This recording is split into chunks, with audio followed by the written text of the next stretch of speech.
নবাব সিরাজউদ্দৌলা মারা গেছে, লুৎফুন্নেসা চাইলেই চাইতে পারতো যে আমার তো সিরাজ তো এখন নাই, এখন আমি অন্য কাউকে বিয়ে করি, এখন আমি চাইলে মিরনকে বিয়ে করি, ক্ষমতা তো এখন মিরনের কাছে না, সে দুনিয়ার আর কাউকে বিয়ে করেনি।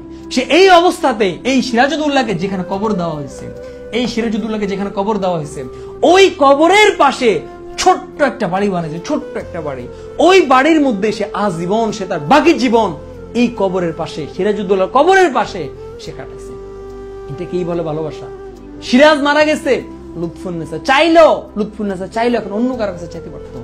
এই ছেড়ে যাওয়া যুগের মধ্যে চাইলেও সে ছেড়ে চলে যেতে পারতো যে আমার তো এখন আর সিরাজউদ্দৌলা বেঁচে নাই, আমি অন্য কাউকে বিয়ে করি। কিন্তু না, সে তোমার ওই নবাবের শেষ যে স্মৃতিটুকু আছে, যে কবরটুকু আছে, ওই কবরের স্মৃতিটুকু নিয়ে সে আজীবন বেঁচে ছিল, যে আমি আমার আর এই দেহটাকে, আমি আমার এই লুৎফাকে, আমি আমার নিজেকে আর অন্য কোনো পুরুষের কাছে বিলিয়ে দেব না।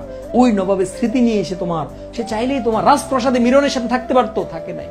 রাজপ্রাসাদে মিরনের সাথে থাকতে পারতো, সে থাকে নাই। সে থাকছে কোথায়? ওই যে সিরাজের যে কবর ছিল, ওই কবরের সাথে ছোট্ট একটা বাড়ি বানিয়ে সে তার বাকি জীবন ওইখানে কাটাইছে। এটাই হচ্ছে ভালোবাসা। এখানে তোমার নবাব সিরাজউদ্দৌলার বাংলার স্বাধীনতা স্থগিত হয়ে যায়। এই ছিল আমাদের নবাব সিরাজউদ্দৌলা এবং লুৎফুন্নেসার কাহিনী। ভালোবাসার উজ্জ্বল দৃষ্টান্ত একেই বলে। সো তুমি দেখবা এইরকম, এই যে আমি বলি না, ভালোবাসতে হলে ওই লুৎফুন্নেসাটা হোক, ভালোবাসতে হলে ওই সিরাজটা হোক।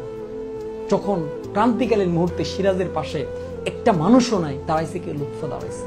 সিরাজ যখন মরে যাচ্ছে যায় যে অবস্থা, দুনিয়ার কোনো মানুষের কথা তার মাথায় আসেনি। চিন্তা করতেছে লুৎফা যদি আজকের এই দৃশ্যটা দেখতা, তাইলে হয়তোবা তুমি ছটফট জীবনে সহ্য করতে পারত না যে তোমার সিরাজের এই অবস্থা।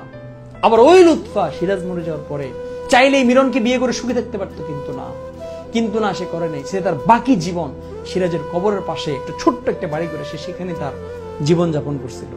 আসো, এই ছেড়ে যাওয়ার যোগে তুমি যতই ভালো হও, কেউ তোমার পাশে থাকে না।